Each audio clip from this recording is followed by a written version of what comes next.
భారతీయ పురాణాల్లో అత్యంత పరాక్రమవంతుడు, దేవసేనాధిపతి, యుద్ధానికి అధిపతి కుమారస్వామి. తమిళనాట మురుగన్గా నీరాజనాలు అందుకునే ఈ దైవంపై కథ వెండితెరపైకి వస్తే ఎలా ఉంటుంది? ఇప్పటివరకు కుమారస్వామి కథతో మన తెలుగు వెండితెరపై ఒక భారీ విజువల్ వండర్ రాలేదు. కానీ ఇప్పుడు టాలీవుడ్లో ఒక ఆసక్తికరమైన వారు మొదలైంది. ఒకే దేవుడి కథపై ముగ్గురు స్టార్ డైరెక్టర్స్ వర్క్ చేయడం హాట్ టాపిక్గా మారింది. గత కొంతకాలంగా సోషల్ మీడియాలో ఒక వార్త తెగ హల్చల్ చేస్తోంది. ముందుగా టాలీవుడ్ మాటల మాంత్రికుడు త్రివిక్రమ్ శ్రీనివాస్ గురించి మాట్లాడుకోవాలి. ఆయన గత కొంతకాలంగా కుమారస్వామి కథపై విపరీతమైన కసరత్తు చేస్తున్నారు. ఈ ప్రాజెక్ట్ను ఎంతో ప్రతిష్టాత్మకంగా భావిస్తున్న త్రివిక్రమ్ దీనికి గాడ్ ఆఫ్ వార్ అనే పవర్ఫుల్ టైటిల్ ని కూడా పరిశీలిస్తున్నారు. అయితే ఇక్కడే ఒక పెద్ద చిక్కొచ్చి పడింది. ఈ కథను ముందుగా అల్లు అర్జున్ విన్నారు, ఓకే చెప్పారు. ఆ తర్వాత అది ఎన్టీఆర్ చేతుల్లోకి వెళ్ళిందని ప్రచారం జరిగింది. తాజాగా మళ్లీ బన్నీ వద్దకే ఈ స్క్రిప్ట్ చేరినట్లు వార్తలు వస్తున్నాయి. ఈ క్లారిటీ రాకముందే ఫ్యాన్స్ మధ్య పెద్ద చర్చే నడుస్తోంది. లోతైన పురాణ పరిశోధనతో త్రివిక్రమ్ రాసుకున్న ఈ స్క్రిప్ట్ ఈ ఇద్దరు స్టార్ హీరోల్లో ఎవరి దగ్గర సెట్ అవుతుందనేది టాలీవుడ్ లో పెద్ద సస్పెన్స్ గా మారింది.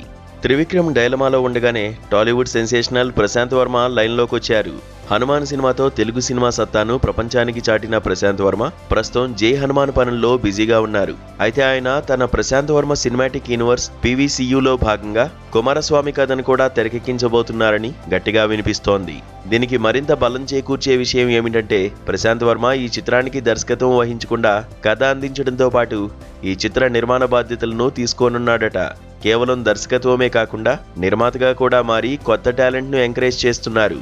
ఇప్పటికే మహాకాళి ప్రాజెక్టును కొత్త దర్శకుడితో చేస్తున్న ప్రశాంత్ వర్మ ఇప్పుడు ఈ కుమారస్వామి ప్రాజెక్టును కూడా తన పర్యవేక్షణలోనే నిర్మించబోతున్నారట. హనుమాన్ విజయం తర్వాత ఇలాంటి దైవిక నేపథ్యం ఉన్న కథలకు ప్రాధాన్యం ఇవ్వడం ఇండస్ట్రీకి కలిసొచ్చే అంశమే. ప్రశాంత్ వర్మ విజన్, గ్రాఫిక్స్ పై ఆయనకున్న పట్టు ఈ ప్రాజెక్టును మరో లెవెల్కు తీసుకువెళ్తాయని ఫ్యాన్స్ నమ్ముతున్నారు. ఇక వీరిద్దరితో పాటు ఈ రేస్లో మరో దర్శకుడు కిషోర్ తిరుమల కూడా ఉన్నారు. సాఫ్ట్ అండ్ ఫ్యామిలీ ఎంటర్టైనర్స్ తీసే కిషోర్ తిరుమల ఈ ఏడాది సంక్రాంతికి భర్త మహాశయులకు విజ్ఞప్తి సినిమాతో మంచి సక్సెస్ అందుకున్నారు. ఆయన ఇప్పుడు తన రూట్ మార్చి కుమారస్వామి కథపై వర్కౌట్ చేస్తున్నట్లు సమాచారం. ఈ ముగ్గురులో ఎవరి వర్షన్ ప్రేక్షకులకు బాగా కనెక్ట్ అవుతుందనేది ఇప్పుడు ఆసక్తికరం. లోకానికి తెలిసిన విషయం ఏంటంటే తమిళనాడులో మురుగన్గా కొలిచే కుమారస్వామికి అక్కడ విపరీతమైన భక్తిభావం ఉంది.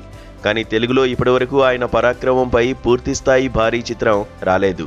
అటు యాక్షన్, ఇటు ఎమోషన్, అలాగే ఆధ్యాత్మికత ఈ మూడు అంశాలు కలగలిసిన కథ కావడంతో దర్శకులందరి కన్ను ఈ ప్రాజెక్టుపై పడింది. ఒకే ఇతివృత్తాన్ని ముగ్గురు వేర్వేరు కోణాల్లో ఆవిష్కరించడం ఇండస్ట్రీలో ముందెన్నడూ చూడని అరుదైన దృశ్యం.